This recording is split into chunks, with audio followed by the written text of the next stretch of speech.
Hello, everybody. I'm just trying to slog through this thing, people. But I don't know. Maybe this is a good time of day for people to hang out and such. So if more people want to hang out, I don't get a lot of reading done. That's not a big deal.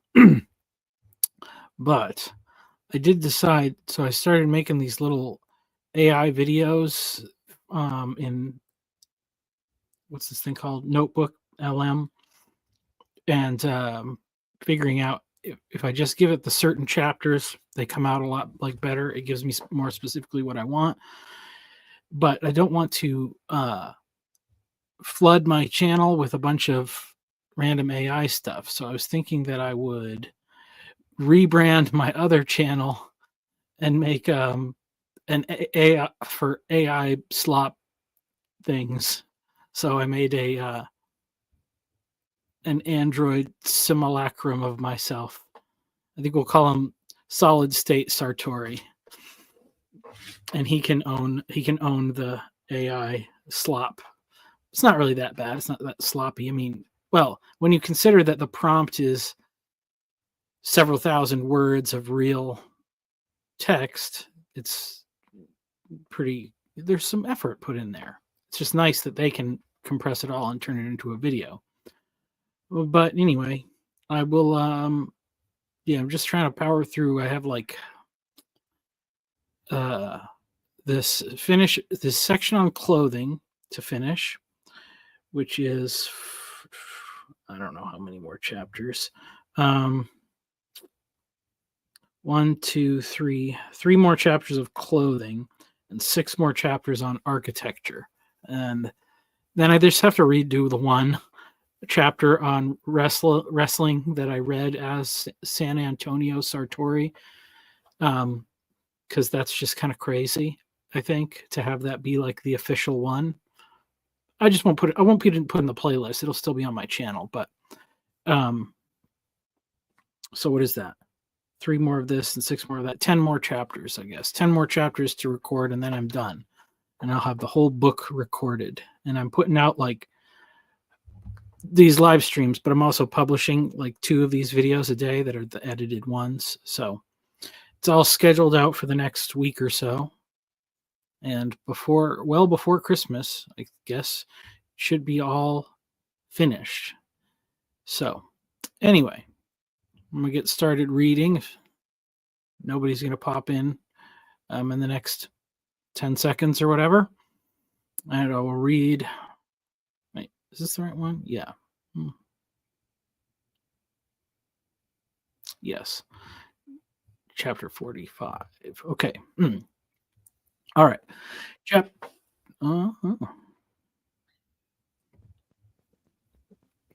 Hello.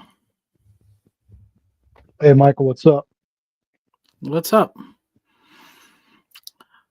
Not much. Just thought you're probably going to be reading away anyway, so I might as well just come on in.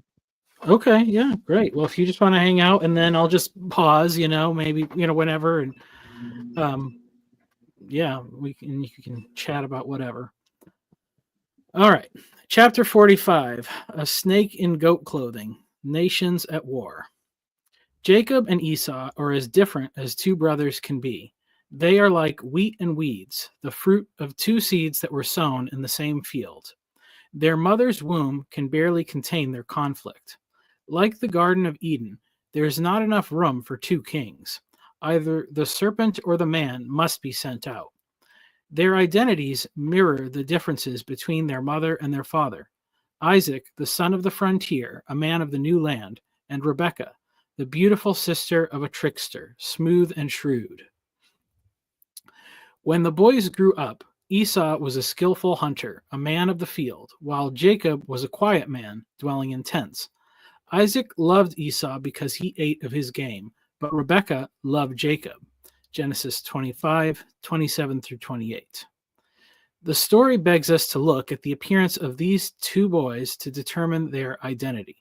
Behold, my brother Esau is a hairy man, and I am a smooth man. Genesis 27:11. Yet what happens throughout their tale turns the previous patterns on their head. Their names reflect their natures. Esau, the red Adam from the red Adamah, and Jacob, the heel grabber. The two boys grow up loved by one parent and unknown to the other. Their dreams and aspirations are as opposite as their appearance. The parents were drawn toward the child who reflected. Jacob was ignored by his father. Esau lacked a motherly love. Jacob, the tent dweller, longs to rise to the role of leadership his mother believes should be his. To get what he desires, Jacob tempts his brother Red with some red stuff to trade his birthright for a taste of food being forbidden to him, without which he will die. Genesis 25:29 through 34. The smooth son used smooth words to trick the beastly Esau. When Esau was 40 years old, he took Judith, the daughter of Beeri the Hittite, to be his wife, and Basemath, the daughter of Elon the Hittite, and they made life bitter for Isaac and Rebekah. Genesis 26:34 through 35. The boy who is unloved by his mother seeks comfort in the arms of the local women, but this pushes both his mother and father further away. Unable to navigate the realm of relationships and the politics of in-laws and wedding tents, Esau finds solace in the fields, the place where he knows how things work. His father's command to make him a meal is music to his ears, a task he knows how to conquer. The boy overlooked by his father finds the task of living up to his older brother daunting. He doesn't know the ways of the wild, but his mother knows how to make a game of a goat and how to confuse the senses with a veil. She helps her son to trick the blind fool, just as he did his brother. But here is where clothing tricks the trickster. Footnote: there is one mistake made that Isaac fails to notice, and she put the delicious food and the bread which she had prepared into the hand of her son Jacob. Genesis 27:17. His wife prepared bread that Isaac had not asked for, and Esau would not have baked. The penchant for abundant hospitality goes against the grain of the deception, but Isaac's greedy appetite dulls his senses. End footnote. See, the smell of my son is as the smell of a field that the Lord has blessed. May God give you of the dew of heaven and of the fatness of the earth and plenty of grain and wine. Genesis 27:27 through 28. The garment of Esau bears the unmistakable scent of his identity. The musk of the wild man is a unique odor, the result of his labor out in the fields. Isaac praises the familiar perfume of my son, the son that he loves, but his blessing is spoken to you, the son that stands before him. This man, the man made in the image of the Creator, breathes words of life into the wearer of Esau's garment. The power of his words begin to transform his younger son. God will bless Jacob according to Isaac's wishes, but the blessing given is the one meant for another son. Then Isaac called Jacob and blessed him and directed him, "You must not take a wife from the Canaanite women. Arise, go to Paddan Aram, to the house of Bethuel, your mother's father, and take as your wife from there one of the daughters of Laban, your mother's brother." Genesis 28:1 through 2. Jacob's transformation begins as soon as his feet leave his father's camp. No longer is he the son who will dwell in tents. As he sets out to seek a wife from his mother's family, his new home is the field beneath his feet. Taking one of the stones of the place, he put it under his head and lay down in that place to sleep. And he dreamed, and behold, there was a ladder set up on the earth, and the top of it reached to heaven. And behold, the angels of God were ascending and descending on it. And behold, the Lord stood above it and said, I am the Lord, the God of Abraham your father, and the God of Isaac. The land on which you lie, I will give to you and to your offspring. Your offspring shall be like the dust of the earth. Genesis 28:11 through 14. The son who strikes the heel, the smooth and shrewd, the deceiver of men, has been chosen by God. He will become a man of the soil and father children like those formed from the dust. In the land where he is going, the deceiver will be deceived. The tent dweller will be deceived by the tents of his mother's brother, but the foreign fields will make his father's blessing true. Well, that's the first little chunk. Any thoughts? Oh, I've got lots of thoughts. I don't know if any of them are thoughtful, but geez. So I've listened to some chunks here and there of your readings, and then I read one of your chapters, and it seems like you take a lot of your symbolism from Genesis. Yeah, for sure. And it's me and my wife just actually got done reading Genesis. It took like a year because we'd read like a chapter a week. Yep. And it's like I've gone through Genesis a few times in my life. And every time I do, it's like when I'm in that, the latter part with Jacob and Isaac and everything, I'm aware that there's tons going on that I should just slow down and like read some commentaries or something. But at the same time, you're like at the beginning of the Bible and you just want to move, And yeah, and that's kind of how I felt when we were reading it. Like what is going on? Like in a lot of Genesis, I'm like, and it's confusing because Jacob isn't necessarily more godly than Esau. It's from what we can glean from that description. He's not like more. It almost seems like he's more dishonest. Yep. But yet he's the guy. He gets all the blessings. I think he lies twice, right? He lies to Esau and then he lies to his father, and it all turns out really good for him. And it's kind of a strange thing to make sense of. Yeah, I think it's all in this chapter. I can't remember because basically what happened was I started doing that like in the previous one. I was going all through Genesis, and my thing with Genesis is like I think that because I believe all this stuff literally and stuff, and I think that Genesis is the mythology for the whole world. Like after Exodus comes next, and that's like the start of the specific story of Israel. But even at the end of Genesis, it says that there was the famine. It was in all the earth, and all the people from all the nations came to Egypt to buy grain.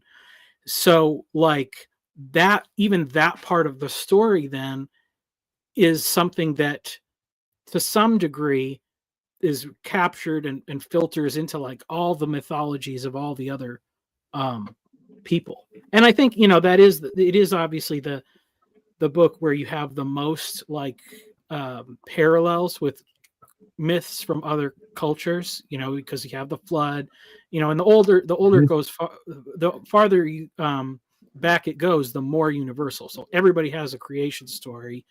Many people have a flood story. Slightly less people have a kind of Babel story, but it's still pretty widespread. But even still, so it's kind of like, you can see how all the other nations, they start to forget stuff over time, or they start to like twist the details around. And it's almost like, I think the job breaks down and gets worse. Yeah. So I think it's like the job. And this is the thing that I think bugs me is that like, maybe, if you have this kind of like Western canon or like classical, whatever, they're all like, the Greek myths. And they just like all the Greek myths, if you want to get anything out of them, you have to correct them according to Genesis first. That's the way I see it. And then anything that's not in Genesis, that's not a parallel, you can take it like, yeah, maybe that happened too. That's something that happened in another place. But like, but there's things in there that don't, well, they just, they don't line up with what the Bible is teaching. So, Right. so it's like, well, if you're going to say it's like just as valid, or it's like so important, like we need to remember this. It's like, I don't know. Like, I mean, cause that's the thing, You mean about other mythologies? yeah. Well, cause like there's a lot of people who are like, we need to preserve the Western canon. We need to remember these classics, and they're all freaking out about it because people don't care about them as much as they used to. Like the majority of people don't. And the way I see it is, it's like, Yeah. if And it was Christians who used to care about them anyway. Yeah. Like Aquinas and all those people, they're the ones that preserved them. Yeah. And the way I see it is like, if people in general are forgetting it, it's like, if God's allowing that to happen, he's not worried about, like, God's not going to forget it. So I think that it's okay if some of these things fade from our collective memory to a certain degree, or maybe, they like, they fade away, and then when people rediscover it, like from a book, instead of having this like unbroken tradition, they actually, maybe they don't import some of the like bad habits that are currently associated with some of these things. So that's just the way I kind of see things like happening over time. So I mean, the bad habits that are associated with these things, you mean like ancient Greek problematic things, or? oh, I just mean like, okay, so I mean, you can do this example from like any tradition, because it's like, you can always look back and be like, oh, okay, so let's like use the example of like the medieval, like the people that are all like, oh, the medieval worldview, the Catholics had it right then, and then for some reason we went away from that. And it's like, I think if you went back in time, the people that had this like supposedly like almost perfect worldview, probably very few of them were actually like living it out in sincerity. But everybody that's just reading it from books is actually kind of reconstructing it in a purer form. Like, because we don't know how much people were saying the right things and then doing something like, well, I mean, we do know that a little bit.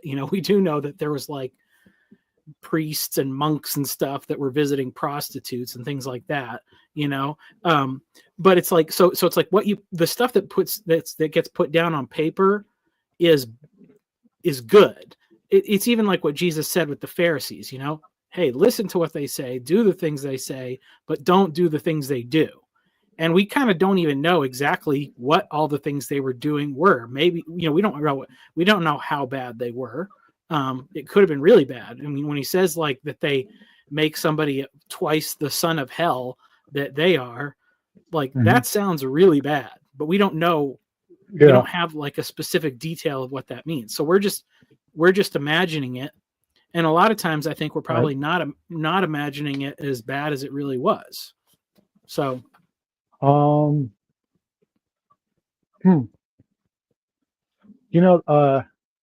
this is kind of in another direction, but it's actually connected. But it's something that I've been thinking about, and it's about imagination and memory. And like, I'm not a Vervaeke fan. I've never watched a whole Vervaeke video, but his talk at Midwesternary, I loved it. It was my favorite one. And I don't know if you watched that, but I only have seen parts of it, like the parts that have been in other things. I forgot to go watch the whole thing. But and I guess it's stuff that he kind of talks about a lot, but I've never was into him, so it was all new to me. But it was talking about how much of our life is imaginary, and we predict the future. Like, we're always predicting with our imagination what's going to happen. That's how we make all our decisions.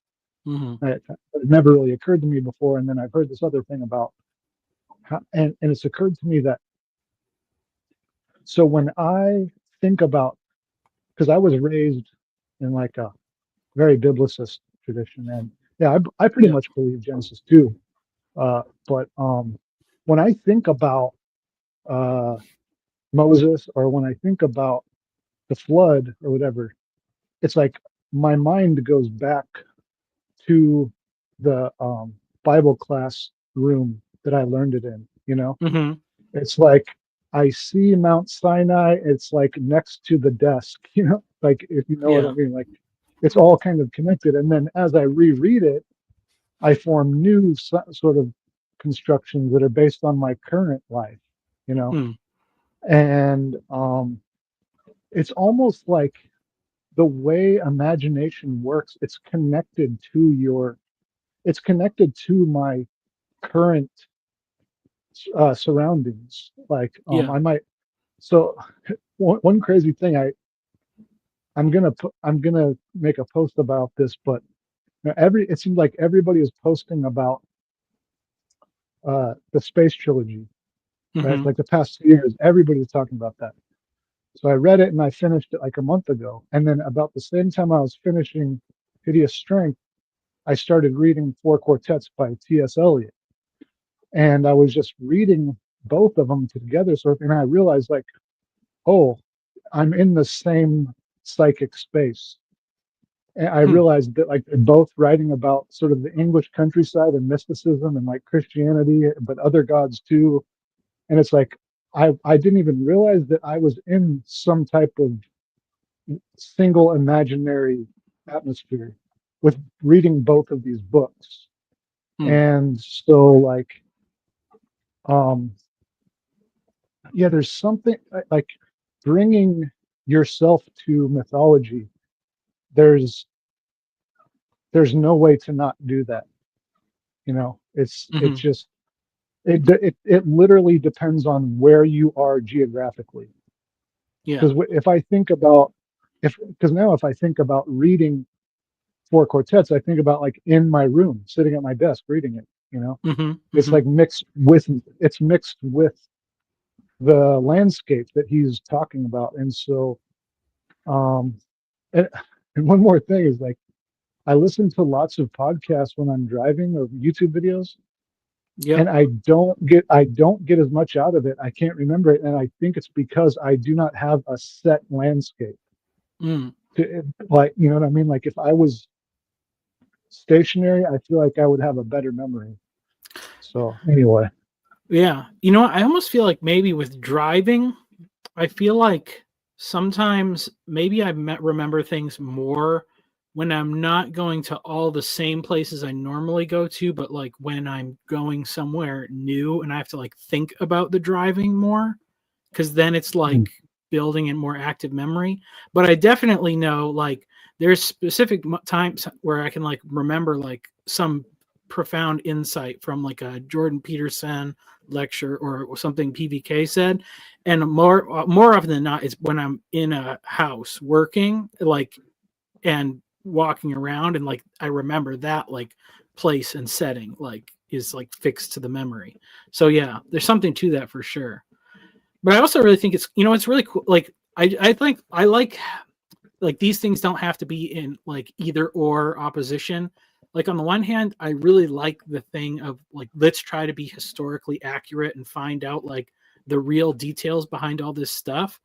But also like yeah, I love how like in all the places where that wasn't possible, you see like the art from Christians where they always like are drawing and painting the scenes from the Bible and it looks like whatever their culture is, like because they're just like yeah, here's Italy the or story, something. and so they're like, well, yeah, these are other Chinese people, so let's just draw them. Let's look like Chinese people, or draw them to look African, or whatever it is. Like, so that's like cool how that's like you can see that the imagination is in play of like how they're reading it.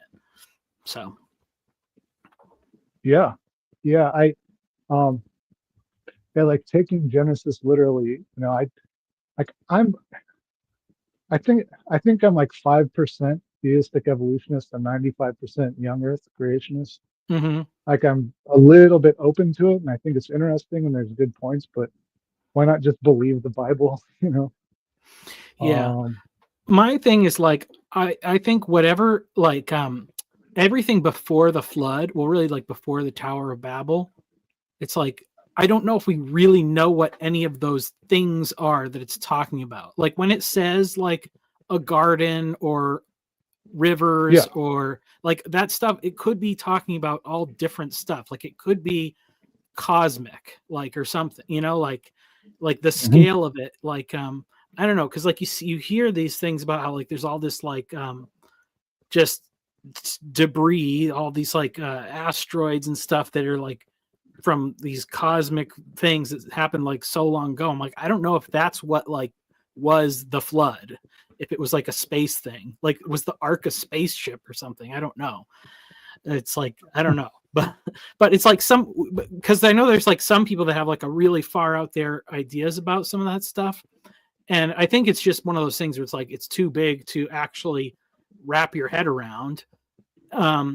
So I try not to like hold too firm of a concept with some of it, you know. Yeah, and it's good to just remind myself that it isn't what I imagine. Yeah, but I do think like all the people, it's like they're real people. That like that stuff, like, you know, all Adam and Eve and Cain and Abel and Noah and all them. It's like, well, yeah, because Sure. it's like once Noah and his sons step off the boat, those are the same kind of people that we are. So, and that, you know, roughly has got to be similar to the 10 or so generations preceding them. So, like, so even that, it's like, you know, you could take like Genesis 1 and be like, oh, who knows? But once you get to like Genesis 2 and it's like Adam and in Eve in the garden, it's like, I just take that all as like, yeah, that's true. That's what I think. Like, I don't like any of that stuff where it's like there was other people outside the garden and stuff like that. I feel like that's all, And they were that's like the first conscious people with yeah, spirits or all something like that. trying to solve a problem that isn't present in the text. It's all trying to solve something to do with like later ideas. So yeah. And like the whole thing with symbolic readings of scripture, I love them all. Like I'll listen to anything. I think Mm-hmm. they're like infinitely true, but I feel like, you know, if Jesus actually rose from the grave, because that literally happened, then why not just believe the rest of it? You know, like, Mm-hmm. and and I feel like if you, I guess, if you don't actually, like, if you don't really believe that Jesus physically resurrected, then I feel like all the rest of your symbolic interpretations are like suspect. You Mm-hmm. know, like if Yeah. you believe that literally, then I'll take you seriously. But if you don't believe that, it's like that's I don't. It's tough to express what I mean, but it's like there's there's possibly an infinite amount of proper interpretations of a verse, Mm-hmm. but there's also like an infinite amount of incorrect interpretations. Mm-hmm. Well, yeah, I And mean that's kind of thing. If it's like in all these things, only one thing happened. We don't know what it is for sure. And as long as we don't know what it is for sure, the significance of us being wrong isn't that great. Like, you know, like something like local flood or whatever, any of that stuff. It's like, you know, whatever. Okay, you know, if you're wrong about that, it's not really that big of a deal. But yeah, once you get to that, like the point of the resurrection, I think it certainly would, I would say, it doesn't, like, I don't think that some people maybe even aren't saved if for whatever reason they like are living as if they trust God and they have faith and all this stuff, but they have a weird idea about that. Like, it's not, I'm not saying like maybe they're not saved or something, but I do think it's like, yeah, I'm not going to listen to your interpretation of like how the Bible all fits together. If you get to um, a weird place on something like the resurrection. yeah, because that's the gospel, you know. Yeah. So it's like, or it's a huge part of the gospel. So it's like, you know, I mean, even like some of the fathers had like symbolic, unliteral interpretations of the Old Testament. Like they didn't believe in like the genocide or all these things. And it's like whatever. I mean, they still believed in Christ, so I'll still take them seriously. Yeah. But Yeah, it's like some of the, it's like within any of those groups of heretics, some of them believed it for like the right reasons and some of them probably believed it for the wrong reasons. And so, you know, that's up to God to like yeah, sort through that stuff. So why do you think Jacob got the blessing in all this? Is it just a mystery that we don't know, or do you think there was like a reason? I think I kind of put something through that in this um, chapter. Maybe it's like some part of it is like like I think that I mean, this is like my Calvinistic kind of thing, but I think that like God's choice ultimately does have to be um, above our choice. But part of the way that that plays out or that manifests is that he chooses the people who are the least likely to choose him on their own. So Hmm, but it is, I that's think, me. yeah, I think it is some sort of that interplay of like it, and I almost think if it's like when we play like silly games with God, like, oh, I'll only follow you if you do X, Y, and Z, and a consistent Calvinist will be like, well, God's sovereign and he can just destroy you, and how dare you do that? But because he is like a loving father, he like will go along with our childish games so that we will trust him. Like I think the way that he behaves towards us so that we trust him, it takes into account all of our faulty assumptions. And that's a big part of even why I think like if you're supposed to say like oh like I think it's okay if you think something like creation is symbolic or allegorical, but I don't think that God, the character of God, demands that you must accept one of those things. Like I don't think that I don't think that he speaks something that means less than what a person just picking up and reading it obviously thinks it means. I don't think he communicates that way. I mean, really, to try to figure out how God judges our souls, like what criteria, is just like impossible. Yeah, You know? but yeah, but I mean, like I'll say so. The thing I'd say from like my own example, and like this is more like me telling this to my wife most of the time. But like I'm like, if you make a promise to these kids, you have to go through with it. Like if you say you're going to get them ice cream or whatever, like, and especially if it's like, well, I'll tell her like, don't say something vague like maybe if you're good, you can get a treat because, and then you decide if you're going to say that, you better give them the treat because if you don't Right. give them a clear thing of like this is what good is and this is what isn't good, and then you say, well, you weren't good, so you're not going to get the treat. That's like so unfair. They have no idea how to make sense of something like that. Um, Hmm.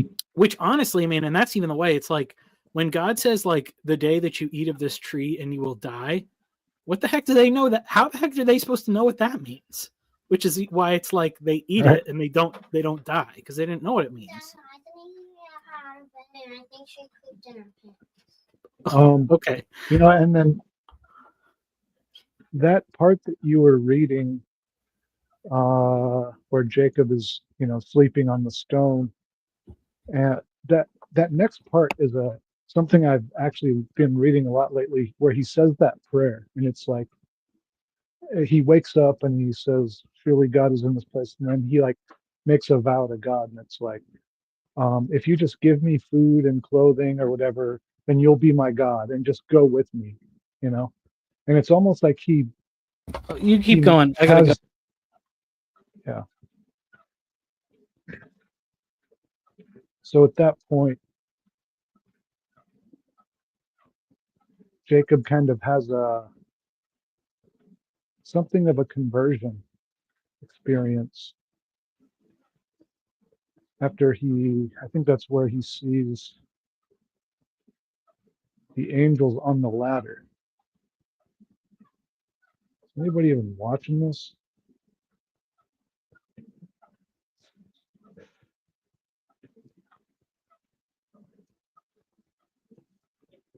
And I have been correlating that to step 3.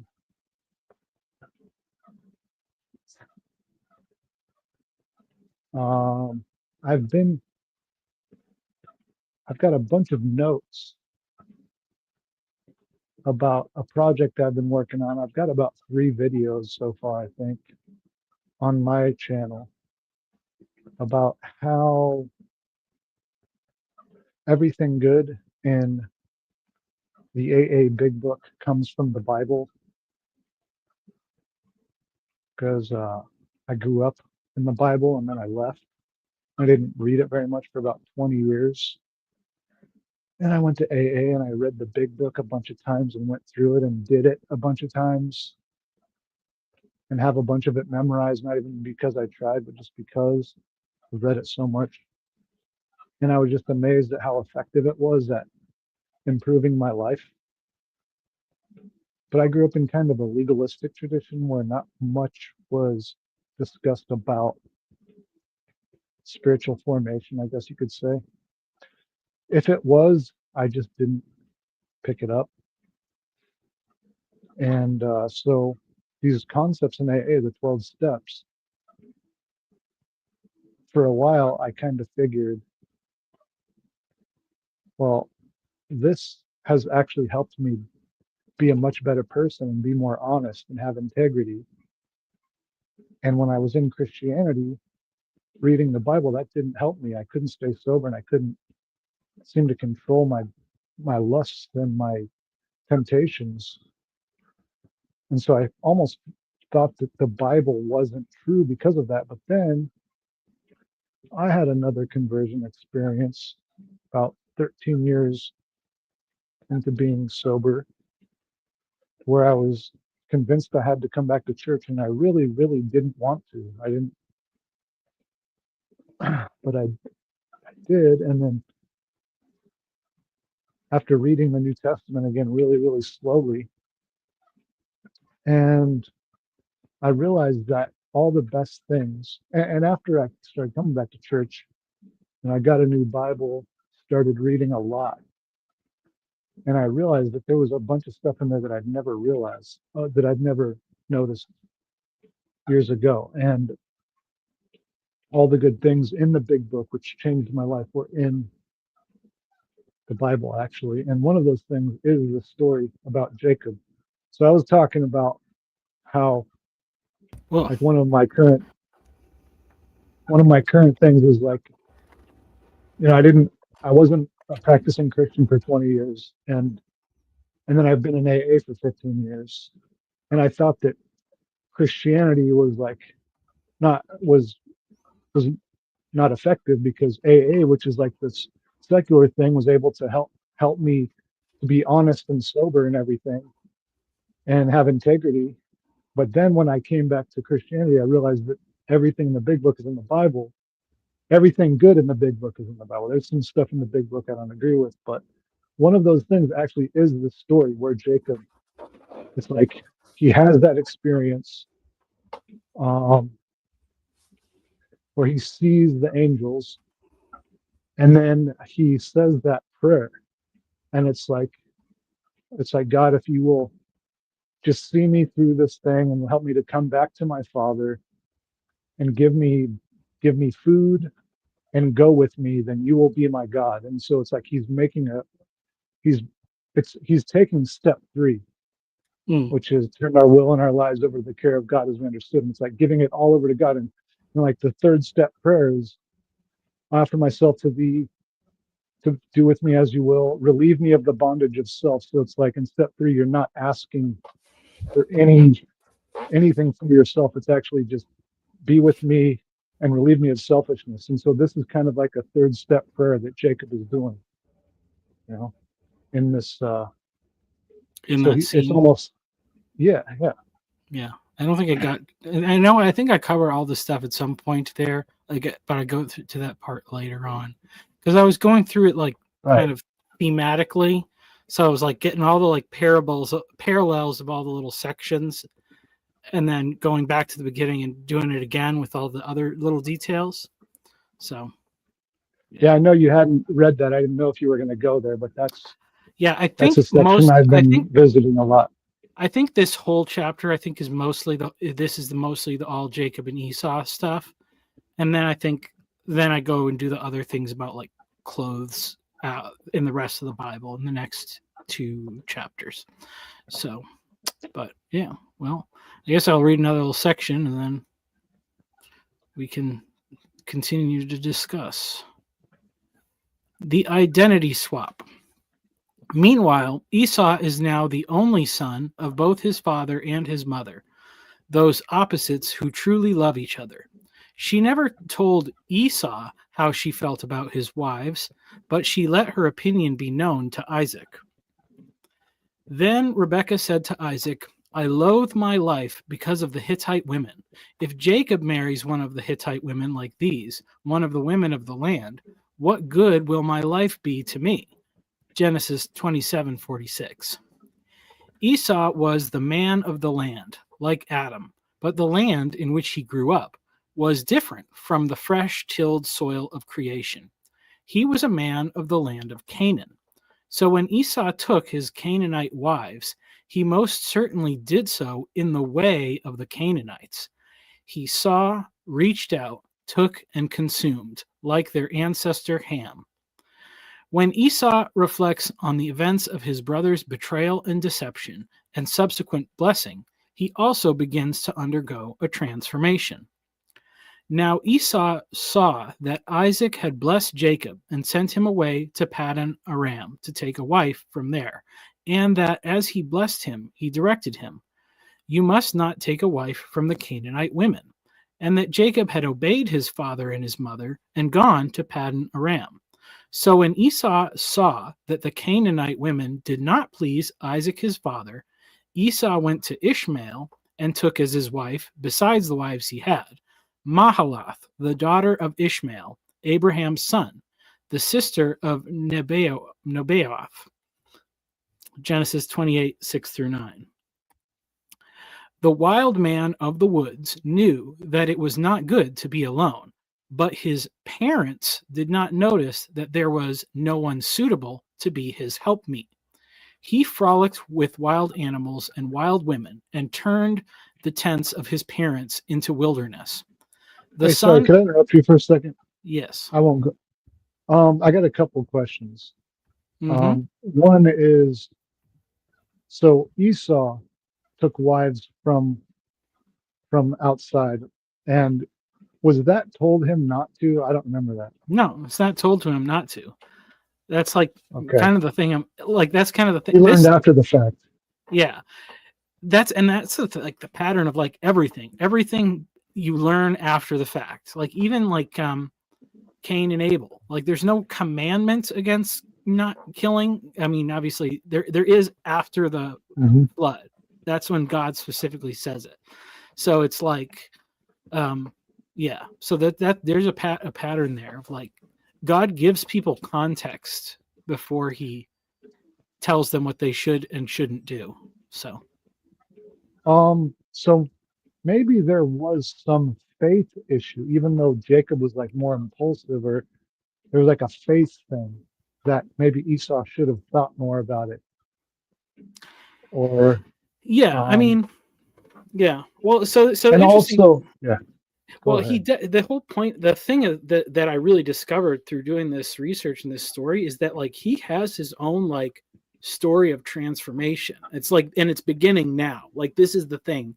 It's like when his brother goes away and he hears his parents talking about this is like when he's like, oh crap. It's like the first time he's ever really like self-aware and aware of others, but he changes because of it. Right. So yeah. And then in your book you just said he was the wild man of the woods. Is that in Genesis? Well, I mean, because it says he is a hunter of wild animals and things like that. Because one thing And I that's think, occurred to me lately is, being in Wisconsin and spending a bit of time outdoors. That is actually a symbol that is missing from the Bible, is the woods or the forest. It's not really in the Bible very much. well, you know what is it's much more present, and I think this is even one of those things that you point at as like a young Earth or like rapid climate change things. once you get into the period of like David and Solomon, Saul and David and Solomon, there's a lot of woods imagery, like because Solomon builds a palace that's a forest. His palace is a forest palace. Yeah, I mean the story of David. That's pretty much the only mention Hold of on. woods I can Grab think of. again.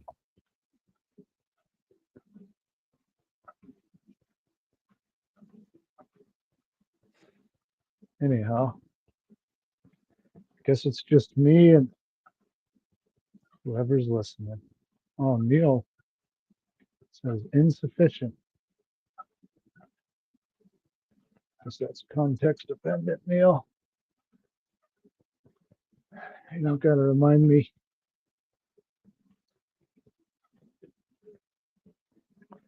I don't really have any hot takes. I'm just trying to not sin, you know what I'm saying?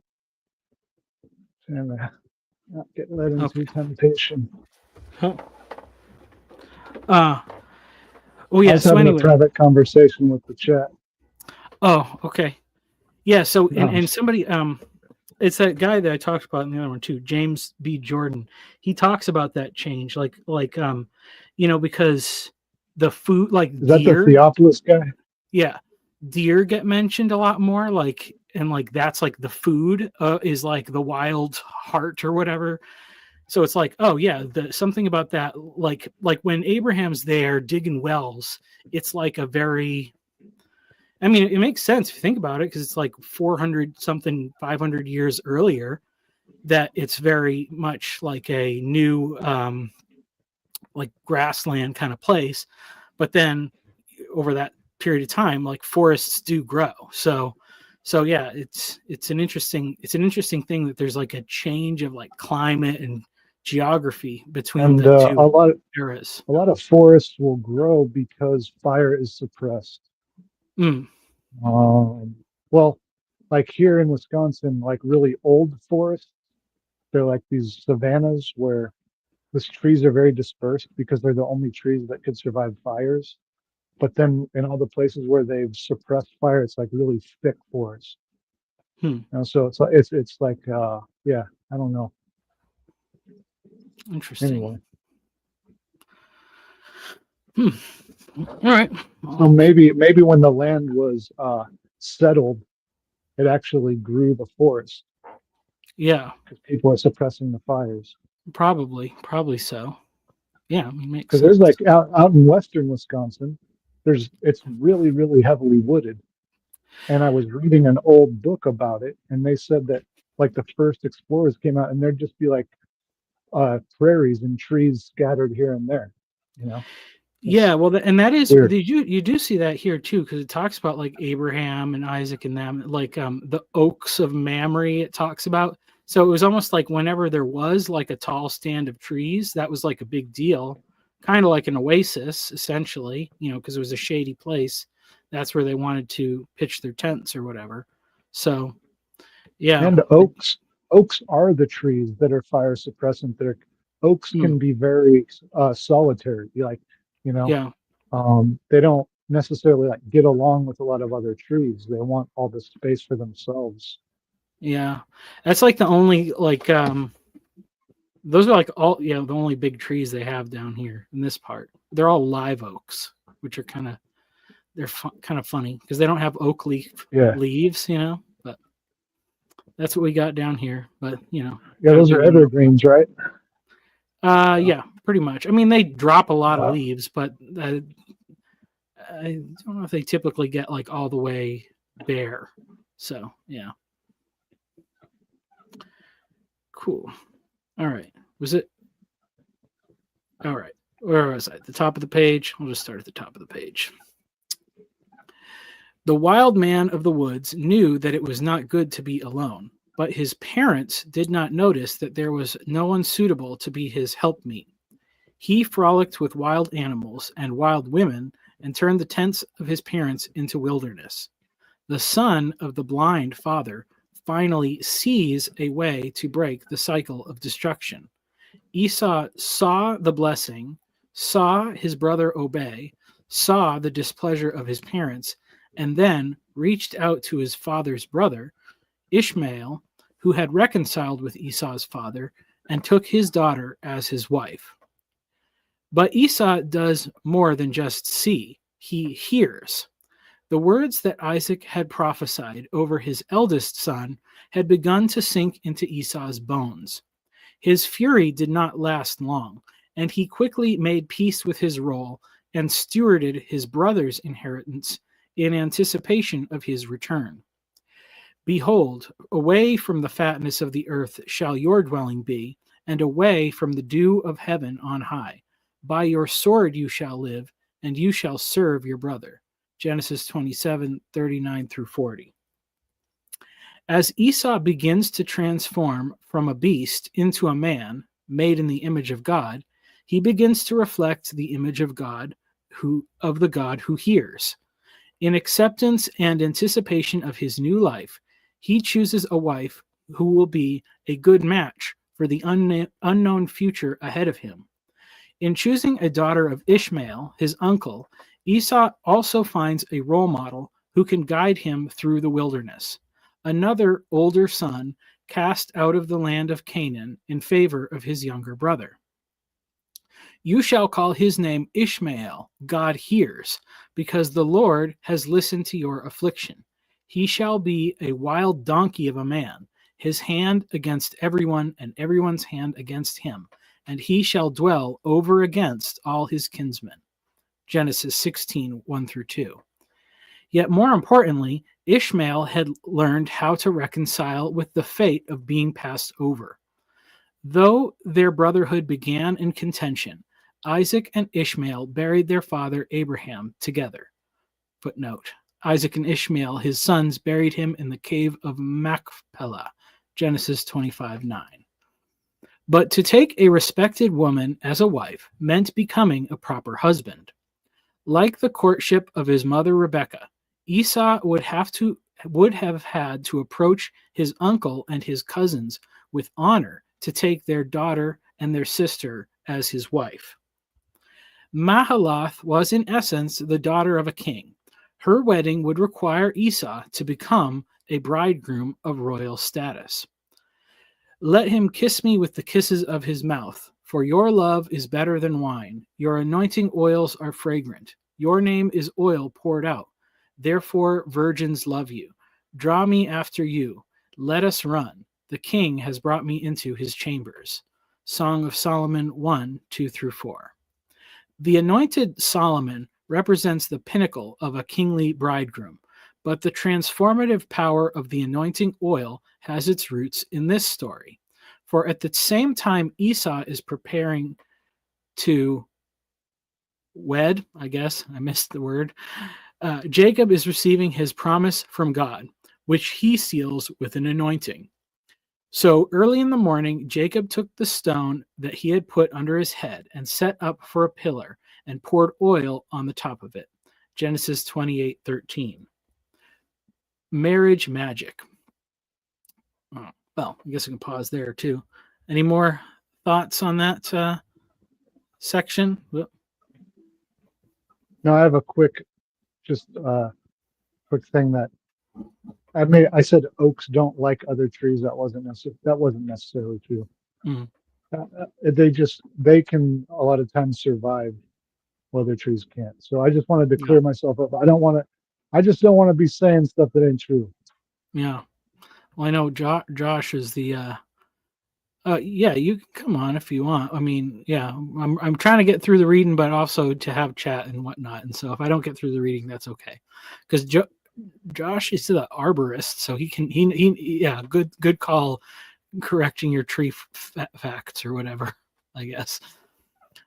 All right, I'll keep going for the time being. Marriage magic. This ritual represents marriage magic. This ritual presents an image of ancient symbolism, synonymous with a betrothal to wed. It represents Jacob's ties to the land God has promised him, the land his family is wed to.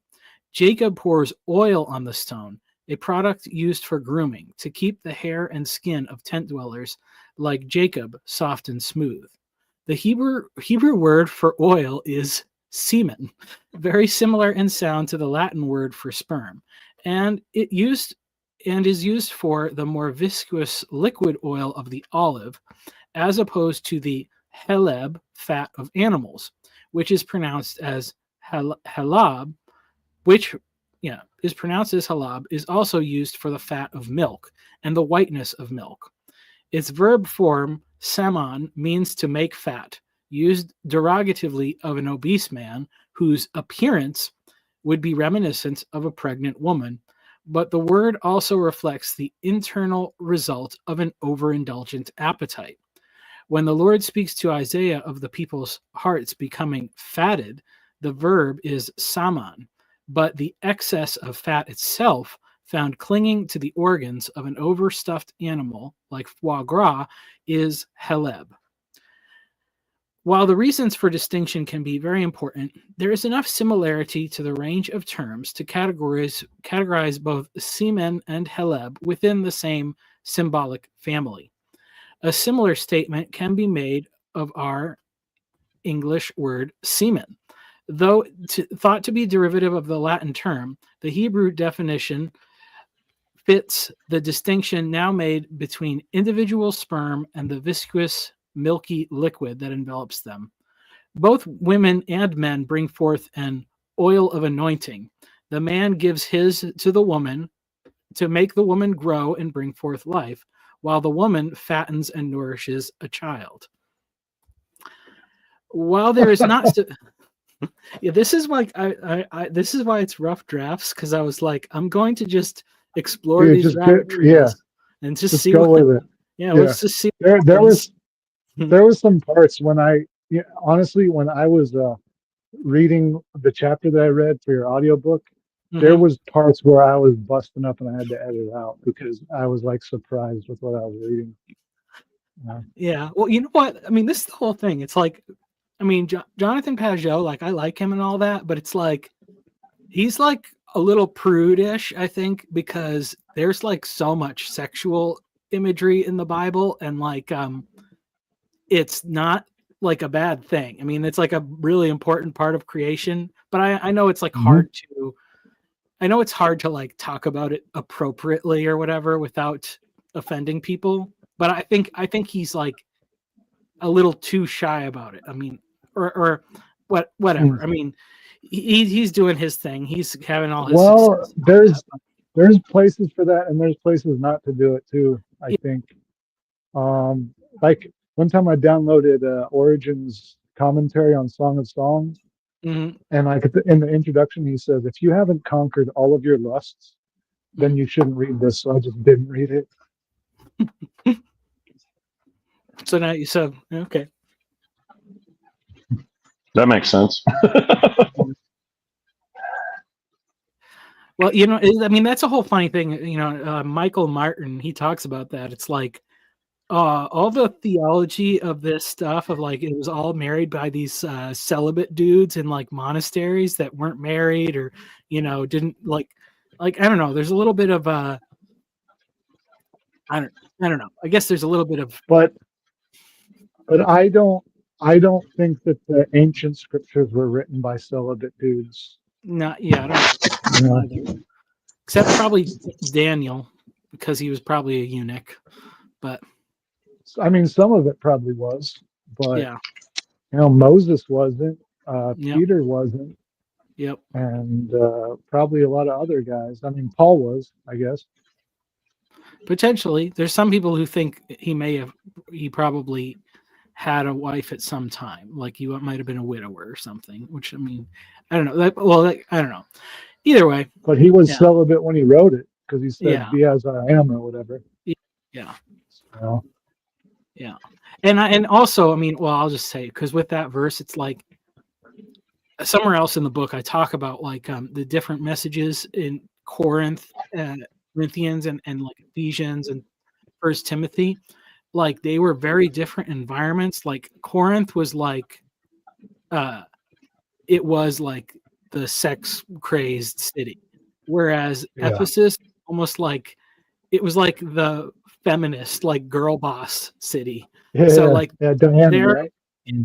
so it's like, oh, you gotta like take those contexts a little bit more. It's like he has some little different messages for different people. I mean, I think it's, Yeah. it requires interpretation. But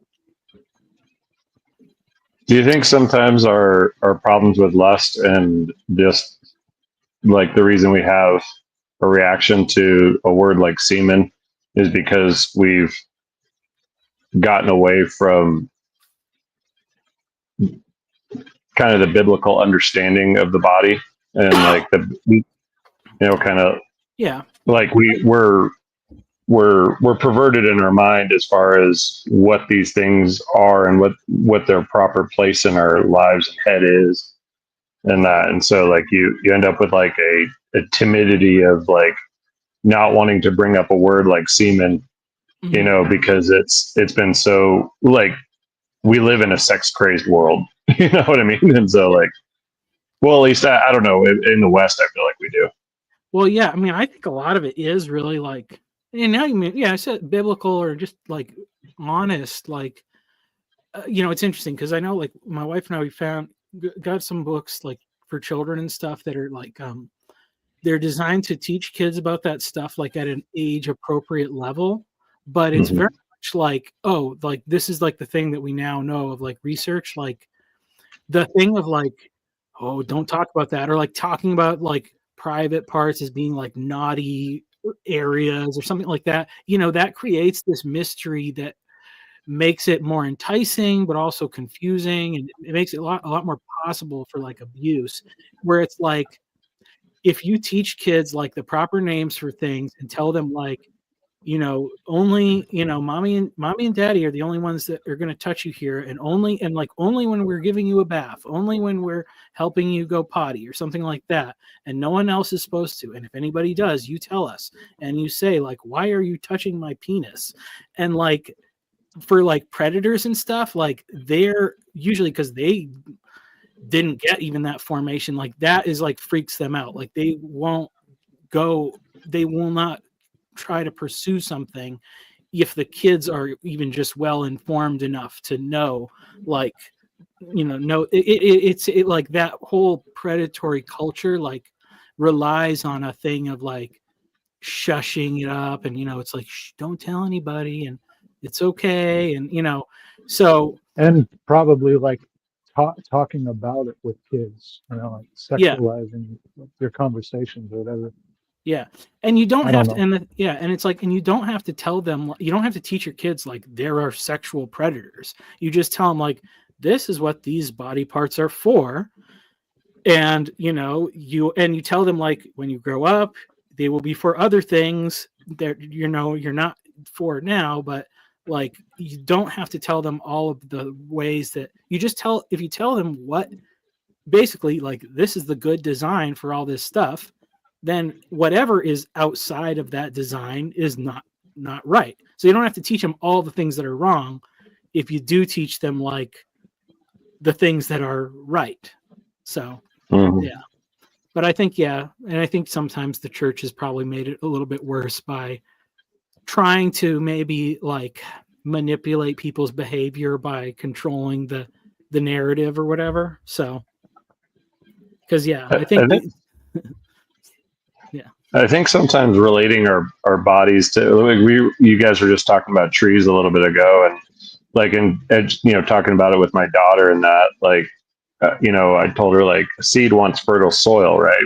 Like this is where this is the appropriate place for the seed to go, is inside the earth, and out of that comes a tree.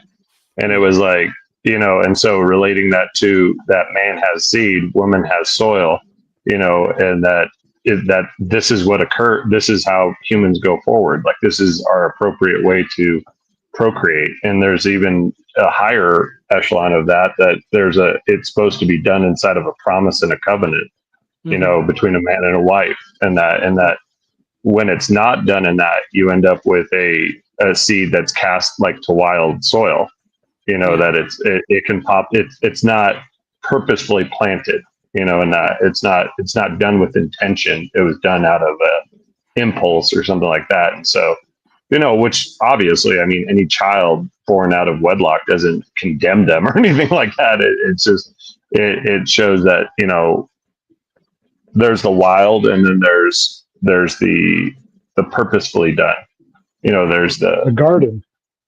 yeah, like that. And I think what you just said right there, the garden, like a garden isn't wild. It's not a forest. It's a purposefully tended area. Yeah. Well, and the interesting thing, and this is like, I think this is, as I remember, because I was writing this chapter, like I was really impressed with like Esau, like, because it's always like, there's that one verse I go into later. It's like, Jacob have I loved, but Esau I hated. And that it's like, oh, Esau's a bad guy. Like, obviously, like he's a sinner, he's in hell or whatever. And it's like, no, it's like, and I looked at the Hebrew, and the Hebrew commentators are like, it's not hated. It's like, it's just like a degree of love, more preferential. It's like one is like the favorite, and the other one is not the favorite, more or less. And it's almost like the thing is that, yes, it's like God wants you to have the seed planted in the proper soil, but then he shows you also that he can take care of that seed that gets planted in the wilderness. Like he can redeem that. He can use that too. So it's like, that's really the questions, like the questions that's always being answered is like, what if things go wrong? And everything goes wrong in the Bible, but then God makes it right. So And in life too. Yeah. Like, I think that's the nice thing. Like, I'll be completely honest. Like, when I came to the Catholic Church, I was seeking to get married inside of an actual institution, because my first marriage, ended in divorce, and we were just, her dad was a pastor and he presided over the marriage and stuff. And I was seeking more like Orthodox living at the time and stuff. But it's been a lot of time since we became Catholic, and me and my wife are, through common law, are still not technically married in the church. And our priest knows this and things like that. And we're still working to get our paperwork together, and previous marriages and old. There's a bit of a process in the Catholic Church, but I'll leave it to me to drag my feet. But, but it's just holding faith that, that my life is not screwed, screwed that up, so now everything's just a wash, and like, and that, that, I don't know, there's a very organic way that sin even gets woven into the Bible and used for ultimate glory. Yeah. And I mean, it's like, when you could make a case, it's interesting because it even says like, so Esau takes this new wife that's more closely related to his, his tribe or whatever, which is like appropriate. But it says like, well, he takes her in addition to the other ones, as opposed to like in Ezra, where to me, the way I read it, and it seems pretty clear, God doesn't really answer Ezra when he prays or whatever, but he just comes up with a plan and he kind of presents it to God, and God doesn't say anything, but they divorce all their foreign wives, and that causes all these other problems. So it's almost like, do the right thing, but also you can do the right thing in response to the wrong thing you already did. Like, don't like make it worse or whatever, So yeah. And like trying not to justify your sin as acceptable, like, and not trying to, but accept, I don't know. Yeah. There's something about like kind of accepting who and where you are and where you're at, but not trying to say that this is the right place to be. It's like, I don't know. You're always moving forward. Like like if you're not like you're an alcoholic or anything like that and you slip up, it's not like, well, screwed that promise up, that I said I was never going to do this again, so it's all a wash after this, or like, because there's no redemption in that type of thinking and that. I don't know. It's always interesting too, trying to go through the Old Testament stories and just trying to like, I don't know. In some ways, I think you have to kind of be careful that these aren't manuals of how to live. You know, like David's life Yeah. wasn't like, like, oh yeah, this was, you know, because it starts out that way, and you might want to imitate him, you know, through his younger years and everything like that. But then as his story progresses, you know, his humanity, you know, like eventually overtake, you know, not humanity, but his, I guess, losing sight of his first love of God, it shows its fruit of what happens, you know, in that. And so Yeah. it's like what Jonathan says, it's patterns, you know, it's patterns of behavior that lead to another behavior that lead to another behavior. Like if he hadn't been wandering out there, he wouldn't have wandering out on the wall as well as men were off the battle or whatever. He wouldn't have started the next part of the pattern. Yeah, well, and I mean, I think the thing that's really good about David is that even though it's like he knows he's done things that have like damaged his communion with God, but he never like doubts the relationship of like God's still my father. So it's like, and you know, and that's like the thing. It's like, yeah, you cannot, you know, it's like the prodigal son. It's like at no point while the prodigal son is away is he not his father's son. He's not in right relationship with his father, but the reality of him being his father's son is never broken. And so it's like, it's when you think like that's what you've lost, then that's when you like you give up or whatever, and you're just like, well, I might as well just be a sinner and do all the stuff because I ruined it. But you didn't ruin it, you just messed up. So go back and make things right again. I find after I screw up, you know, look at something I shouldn't, you know, drink too much, just various things that we all, you know, that not all of us fall into, but I fall into. We all fall into to some degree or another, for sure. I would agree with that. But after I find that I'm, you know, like, you know, go on a bender, so to speak, because it tends to be like that with me. Like once I slip, it's like, it's a very fast, you know, like bam, like straight onto my face, you know, like, you know, after it takes me a few days to like kind of draw back. But during that time, it is so, and I know it's the medicine, like I pray the rosary in that, and it's so hard to bring myself to pray. Like it, you know, when I'm like right after falling, it is, I mean, it's real. And it's because I think because I'm not in right relationship to my father, I've switched the channel away from my father. And now I'm like, or I've closed the door, I guess you could say, you know, and I turned away or, you know, something like that. So that might be a right way to say it, but trying to open that door back up, it's hard. Like it's really to come back and be like, to pray because you don't feel like you belong there right then. Yeah. You're like, oh no, I don't belong here. But you know that that's actually the exact thing you need to be doing. It's like, so there was, let me see what I have here. There's a quote, and it was in one of these other chapters that I read not too long ago. I don't know where the book is, but it's The Normal Christian Life by Watchman Nee. And one of the things he talks about in there is that Satan's like dual role or whatever is that like he will, like God will allow him to tempt you when it's like when we think like I've got it all figured out, that's when God will allow the devil to tempt you. But then as soon as you fall, he changes from tempter to accuser, and he's the one telling you, it's his voice that's telling you like you are no good and you've messed everything up and God doesn't love you anymore. And that you have to then like immediately, he says, you know, he talks about it's in the blood of Christ, that you trust in the blood and you plead the blood over that, and then that, you know, sends that voice away or whatever. But because, you know, it's essentially like, realizing you're always on the edge of like falling away. Because the thing he says, it's when we desire to have a righteousness of our own. It's like we want to have we want to be righteous, but we want to take credit for it too. And that's when God's like, nope, you don't get to, you're going to mess up. But as long as we can like keep in the mind of like, it's never me that's like arriving. I'm never the one that's getting there. It's always God being gracious to allow me to not mess up because we don't want to. It's not good.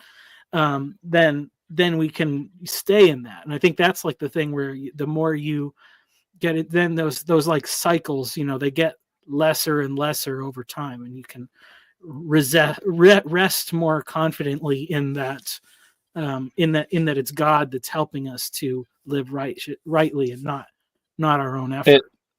And I wonder, like, it's always hard to tell where people are at. Like, there's been a handful of people that I thought, like, oh, this is a really spiritual person. This person has, like, achieved, like if it was in levels of like karate belts, it would be like, oh, this is a black belt Christian, or something like that. And often in my life, just my experience, those people have eventually something came out that they were, doing some pretty shady stuff behind the scenes, either financially or sexually, or, they had cheated on their wife, or they had a child out, outside of their marriage with another woman, or they were, secretly having a drug problem or something like that, Mm. And I'm wondering if, like, we all just want to get to a comfortable place, like where we can kind of like stop, like, you know what I mean? Like, it's almost like you're on this journey and you have to try real hard and you have to dedicate effort and will, and that, but you're seeking a rest place. You're seeking like a place where you're like, oh, I've achieved. And so I've got this checked, so now I'm not going to have to ever worry about going back. And I'm wondering if, like, staying in that uncomfortable place of realize, just realizing where you're at, just an uncomfortable place of being like, cause I don't know, some of my biggest like spiritual kind of aha moments or whatever have come like while I was really having a hard time in that. And I'm wondering if like, that's actually part of where you want to stay. Like, that's the sweet spot, I guess you could say, like, trying, not being there, but mentally being there, does that make sense? Like, and emotionally being there to where you're constantly ready for yourself to betray you, like, for your, I had this boss, like, when I was like a couple years sober, and I like worked the steps, and I was starting to get my life together, and he became like a really close friend. Actually, he's an older guy, and he's like, Mark, after a while, you just got to stop looking for trouble, because it will find you anyway. And it's like, I mean, even if I get to a spot to where I can resist temptation or whatever, I mean, there's still just going to be trouble in life, And and it's like, I think it's like weeding the garden, that you weed and you weed and you weed and you're like, I got them all. And then like 4 more pop up the next day and you're like, dang it. I thought I sterilized this thing of all the bad seeds, and it's like, no, they're still in there. There's a seed bank in the soil that'll pop forth when it's ready. I mean, I've got to hope that, like, by God's grace, like my greater inclinations will be taken, hopefully before I'm dead. You know what I mean? I've already made a lot of progress in a lot of things, and I just, like, I've got to believe that they'll be that. But even then, it's like Christ said, if you want to follow me, then you got to take up your cross. Yeah. And so it's like, even if you're doing the right thing, there's still a cross. But then he also promises, I'll give you rest. So, yep. So it's like both the cross goes with the rest somehow, and it's kind of mind-boggling, but it's always a I think it's always a temporary rest. Like, I don't know that you get to rest, like you look at the image of Christ carrying his cross, like what we're talking about, and he's given no rest until he dies. I mean, then, well, not even then, but the works, I mean, depending, I guess, on how whether you believe he went to hell or not and ascended 3 days later and that, but it's not like, I don't think the Christian life, I think you're given periods of rest, valley highs, valley lows, things like this and that, but I don't know that with the Christian life that you're signing up for a peaceful life.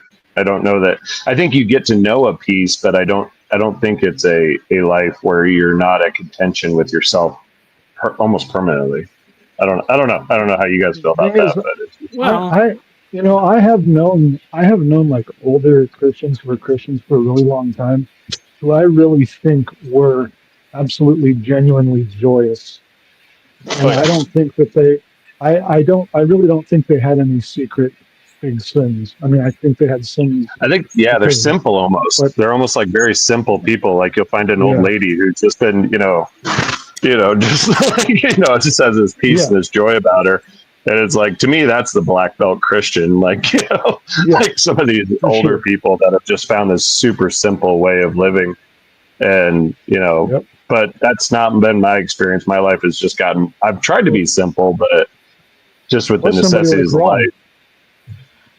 Yeah. well, I mean, this is kind of a main reason why I wrote the whole book, and kind of a key thing is that, I mean, a lot of my thing was like, yeah, I was working in a church that was very much like go, go, go. Like everybody needs to be saved, and like we need to be doing the work all the time, and like you got to make sure you're living right because you might be, backsliding or whatever. And it was like so exhausting.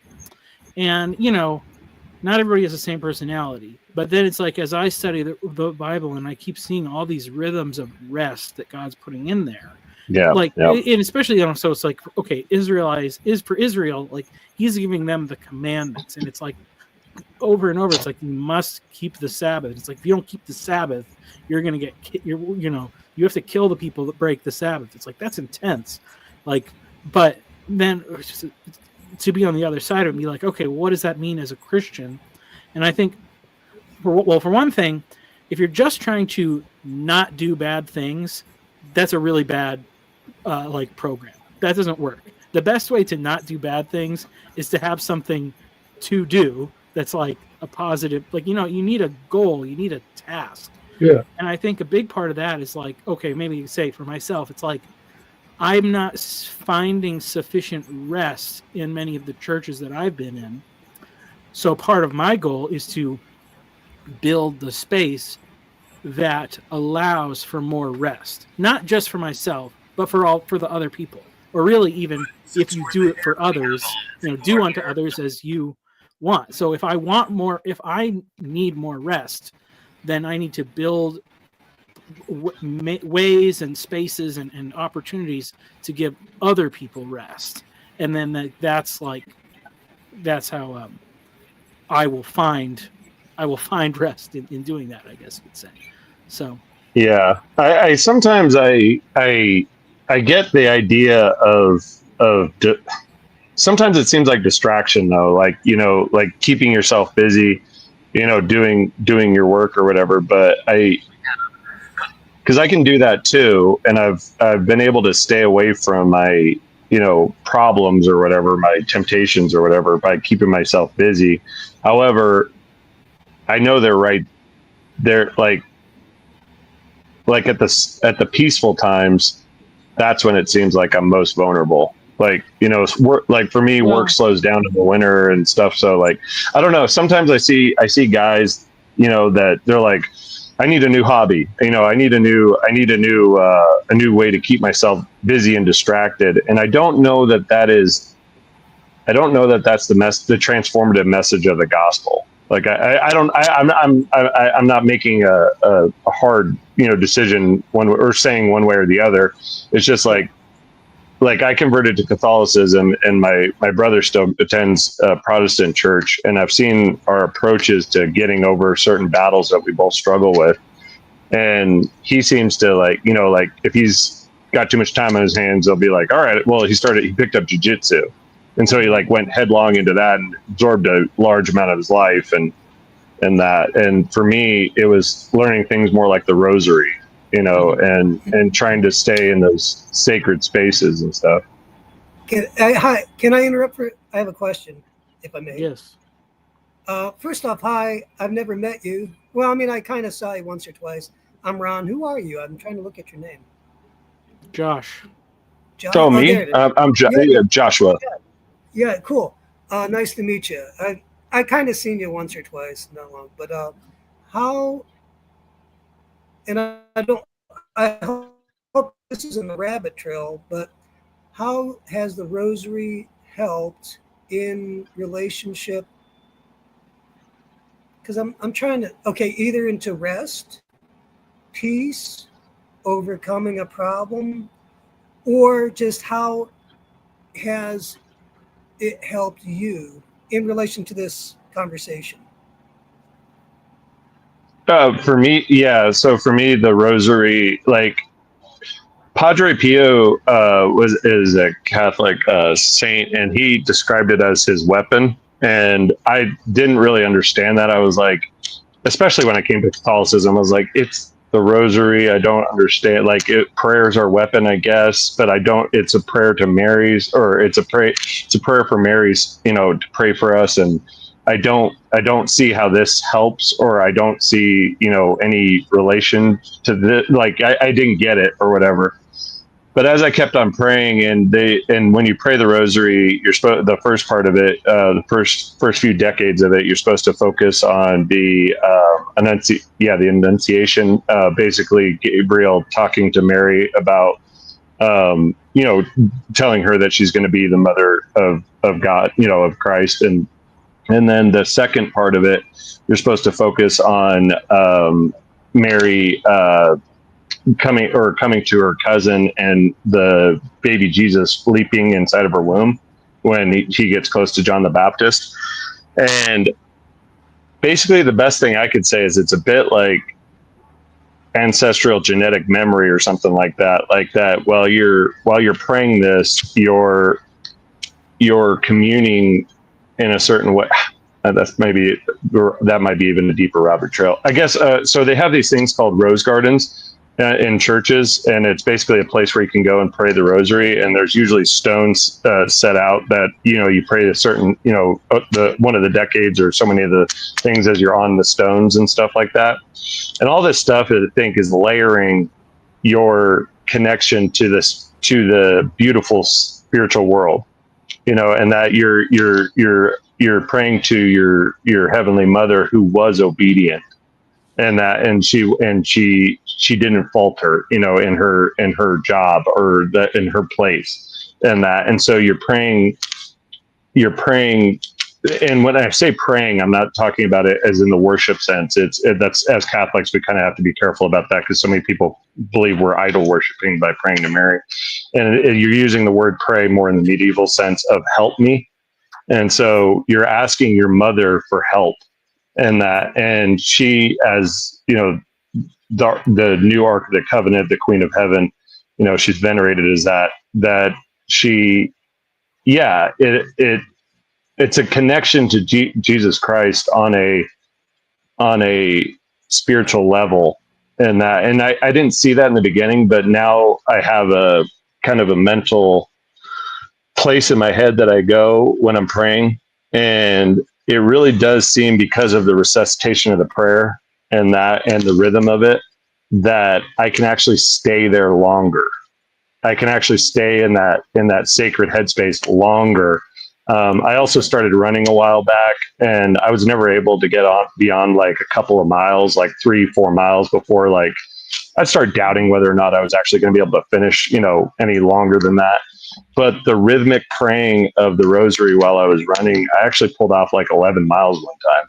And I was like, well, that's a difference, and stuff. Yeah. So, but like I would say, it has to do with, you were asking what has been the benefit, or what has been the thing that keeps me praying it, and that it's time. It's a way to enter that sacred spiritual place with the mother, and I guess maybe it's a bit of a mystery too, because I don't know that I could really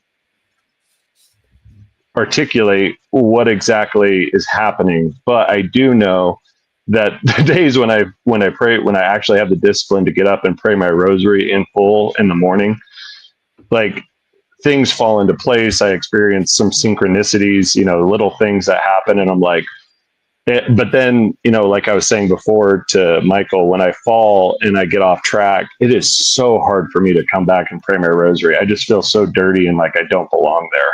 It's almost like I'm scared to go back into that place in my head. Yeah. And this is just my opinion, because, dude, we are all men of a certain age. We're like, okay, well, let me tell you about the time I fell off the horse.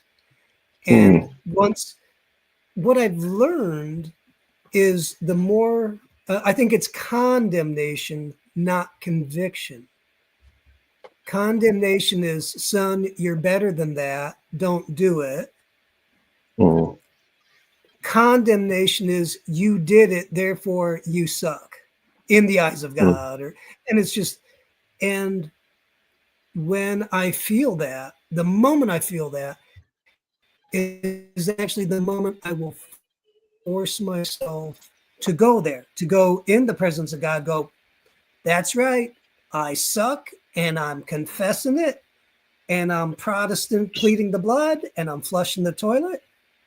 And then I'll press in and go, and because of that, by faith, all of it I'll do by faith, to say, I will now receive your mercy, and I will, by faith, feel your peace. And when you guys were talking about faith, a lot of times when my world's been crazy, I'll just by faith it in prayer. And then when I do that, I've seen him be incredibly faithful in responding to my faith. And I see the rosary. I'm part of St. Francis of Assisi in Muncie, Indiana. I'm not Catholic, but like, I've been there so much, everybody knows my name, and I'm cool to go pray there. But with the rosary, I find as a tool. Yeah. That is that faith. Okay. And I'm like, at first I'm like, it's beads on a chain. I wasn't hacking it, but then I've have somebody made me an Orthodox prayer rope, which is, dude, I'm freaking loving it. I haven't made me another one so I could have one at work. So when I do, when I'm on break, I'm like, it helps me focus, dial in, and like that running thing, when you said the running, like you got 11 miles. I'm like, I think for me, it's either a lattice that a plant can grow up in prayer, or it's training wheels, or, just something like that. Yeah. Because and for me, when I first started it, like I'll be completely honest, I didn't feel anything. Like I was doing it. I was doing it because it was something as a Catholic I was encouraged to do. It was something that our priest, was like, pray the rosary, do this, pray the rosary. And I was like, I didn't really get it, but because I had converted, I was like, all right, well, I'm going to try it and see what happens. And it really did become something. I mean, a lot of times I use the word magical just because I don't know what else words to use sometimes, and it summarizes a lot of like stuff. Is because like for me, it's just it's a mystery as to why it's working, or because I mean, it's whatever's happening is happening in the unseen realm, and so it's not something you can weigh, measure, or anything like that. But it actually has tied me to something that is sacred, and when you fall, you've often perverted your sacred temple. You've overconsumed alcohol, you've done too much of a drug, you've looked at something you shouldn't have, you've in some way violated your temple. And so this is a direct path back to square one of where you should be, in the garden, with Christ. And like in my head, like in my place, it's usually Mary is feeding Christ, and she's there, and she's just she's building that person of Christ that came out of her body, in the physical world, because he was nerd. I've tried to make it. No, Oh, sorry. Yeah, we might have gotten Michael off track. My bad. Oh yeah, Fine. no, dude, we're in the weeds. It's fine. Sorry. Oh, So that's where all right. were we, Well, Michael?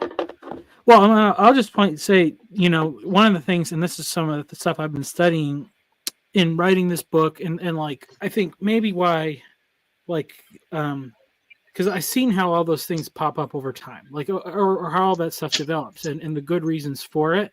And so, in one aspect, it's like it's really great, like we can create new things. So, like, because there was no like, I don't think there was a vision from heaven or whatever to like put beads on a string the first time or something. That's somebody coming up with a useful way of doing things. And then the more I look at like, a lot of the Old Testament stuff and like the Jewish law and the Jewish way of doing things, so much of it is tying the sacred to the normal mundane things of life. And so to me, that's like the effort of, it's like, okay, well, I mean, yeah, if I get a habit, I can borrow a habit or a custom or something from anywhere. And if it works, it works. It's like, it's great. I'll say like one, like I have all these books here, real books. It's hard to get the time to read real books. So you know what? I'm gonna be sitting on the John in the morning every day. So I'm gonna say, hey, I'm gonna spend that time reading a real book. And Yeah.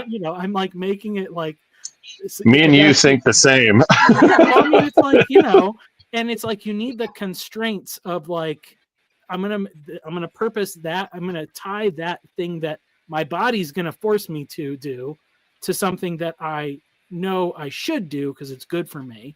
And it makes it easier. But even then, it's like, but all the things. So it's like, okay, every day you got to think about food. You got to think about clothing. You got to do these things. And if you tie those into like your communion and your relationship with God, it's like, okay, well, just as much as like, as I'm getting like food ready for my kids, this is like God, giving me my daily bread in some way. So it is about like tying all those things together. So for me, that's the discovery, and trying to get it more wrapped into the regular, like not sacred seeming aspects of life. Because it's so hard when you're like, oh, I need to have, I have to have my hour of quiet in the morning and have to be in my place where I can read my Bible the right way and do my prayers the right way. And it's like, well, yeah, but then anything, throws a kink in that plan. A monkey wrench. And then you're all off kilter. But if you build those things into all the kind of non-negotiable aspects of everyday life, then you're never going to fall as far off the path or whatever, I guess. Yeah, no, I agree with that. And I just had a thought. You're always someplace in space and time. Like you're always someplace. You're never non-existent. If you were non-existent, you'd be dead. But if you're alive, you're in a place in time. But you're also in a place spiritually at all times. Like, and I think that there's different spiritual realms that you're participating in at any given time. I mean, even when you're not thinking, you're doing something, or something like that. But so like for me, something like the rosary or, focusing on higher things, you're doing your best. You're not, I mean, I always have a hard time with doing your best because I know that the human body is capable of doing so much more than what we give it credit for.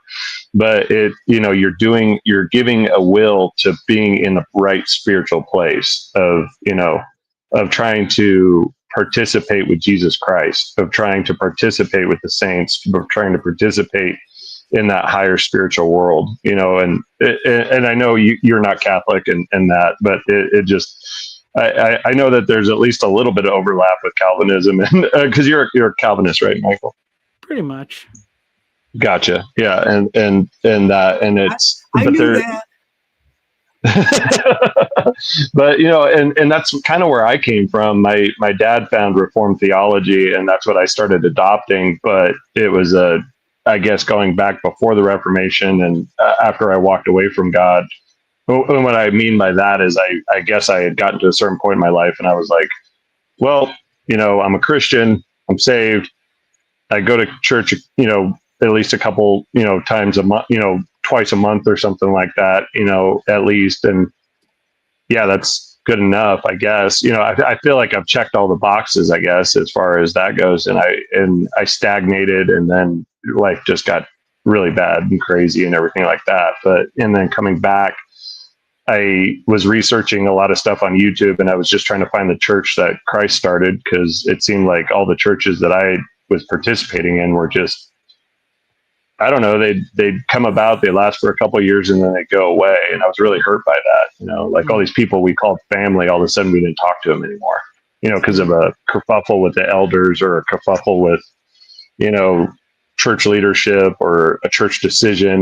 Like I've been in my small town, most of the churches that are in existence have fallen apart in my lifetime, fallen apart and resprouted as another church, or the pastor left, and there was a lot of people that left with him, and then it resprouted, and I was so tired of that cycle. I was like, that cycle of, let's get together. Okay, now we need a lot of people, we need a lot of converts, and the Spirit's moving. And then it was like, then something happened, and it started to, there was cracks, and then something, it was just all these layers of things. And I was wanting something more solid. And like, that's what I like about the Catholic Church is that long after I'm gone, my daughter will still be able to go right back to the same, it's very good chance that same church is going to be in existence, for another 75 years. It's been, St. Margaret Mary here in Cortez, Colorado has been in existence for 75 years. And there's a really good chance it's still going to be here for another 75 years. It's layered, I guess you could say. It's laminated with multiple generations. And like when I go to church, it's not crazy to hear about a family name that has had, 3 generations, 4 generations inside of the Catholic faith, and that. Yeah, well, and that's one of the things where, like, I, because my dad was a pastor, and I never really wandered away, and then I wanted to raise my kids up in the right way, but at the same time, I've obviously seen like the power of like that kind of more conversionary mode of Christianity in like, and the thing is that really what I see is like there's traditions tend to either have a lot of strength in that mode of passing things down from generation to generation, or for reaching people from outside and bringing them in. But for some reason it tends to be either or, and I don't think it should be. It should be both to get, both working together. And so that's where I'm like, how do we get that part that we're missing without losing the thing that we're good at? And I think, it's kind of neat for me because actually I brought my dad on PVK's channel, and he shared his story, and like he came from Catholicism, but he had a born again experience and had all this deliverance and stuff, but he stayed on good terms with his family, and so it's like, okay, well it's not about leaving Catholicism, it's about going somewhere else where God's leading us for our part of the family, and we're still in communion with that part of the family. And so it's like, that's part of my story. And then like with my wife, she's got similar, she's got like, so on her mom's side, like her grandmother was Jewish, and her grandfather was Greek Orthodox, and they got married. And then they were like, well, whose church are we going to, whose thing are we going to do? Well, yeah. let's just go to the Baptist church. And so then so that's what they did, and so it's like all these streams, come together, like, and so, and all of that's like part of the history represented like in my children. And then, and so it's like, well, if any of those people didn't do what they were doing at particular time and places, like I wouldn't be here, they wouldn't be here. So it's like, yeah, and I think that is kind of like a lot of what's going on in this kind of corner space and stuff, is people are learning to figure out how we can get along and respect each other's differences of opinion, and just the fact of like, God's doing a lot of different things all over the place. Yeah. None of us can can see or grasp all of it. But we get our own little part to take care of, and it's good that he's doing other things other places too. Yeah. I struggle with the whole, like, I don't know. I guess I still haven't formed my opinion, and I guess it's not something I should try to form an opinion about, but it, like the idea of the one true church, and, the idea of, because there's problems with, going on right now with the Catholic Church. There's always problems with any church and that, but at the same, I don't know. Do you think that there's, what's that? Well, I mean, it's like, okay, in one sense, it's like, well, all Catholics will tell the Protestant about how united they are, but then, I can see what's going on out in public on and it's like there's a lot of squabbling going on within the Catholic Church. It's not like, yeah. What does it mean to have unity? Like, I think it's spiritual unity in that we all gather, and Francis Chan was just, I just caught a podcast from him, and, do you know him or heard of him? Yeah. Yeah. He kind of, I think, hit it when he was like, what is the most sacred thing we do? Like, as Christians, what's the thing, as Protestant Christians, what's the most sacred thing that we do? And he was like, is it communion? And that he's like, and because he was even saying, he's like, several times I'll be giving a sermon and I'll kind of, be like, I'm running out of time for the church, for what we, for the allotted time of whatever, they decided was the time that they were going to have that, that Sunday or whatever. And he's like, okay, well, we won't do communion this Sunday, but we'll do it next Sunday, or we'll do it, at the end of the month or whatever, or we do it once a month, and this time it didn't work out, so we'll kick it off and that. But he's like, he was wondering, he's like, is this the most sacred thing we do? And I think so. I think that's the thing that I think unites Catholics, Orthodox, and that is that gathering around the Eucharist, as gathering around and renewing the covenant. Am I saying that right? Renewing the covenant or participating in the covenant. That might be a better way to say it. And so that's the thing that I think, if I did have an opinion on it, of what the one true church is that it's because communion, you can have communion with other churches and that, but do you break bread and drink blood? Do you take of the body and the blood together? Because that to me is like, that's the and any good Catholic, I would imagine, even though they might not understand the full, a lot of Credo Catholics don't understand what all the nuances of the Eucharist are, and I mean, which are fairly simple actually, but it's gathering around the body and the blood. I mean, oh, sorry, you got to get going. Yeah, I got to go. So, okay. Well, I guess I will start reading from I will read that most awkward question at the top, sentence at the top of the screen another time. There we go. Sounds good. Sorry to get you off track. All right. Okay. Good to talk. See you later. Good talk. Adios.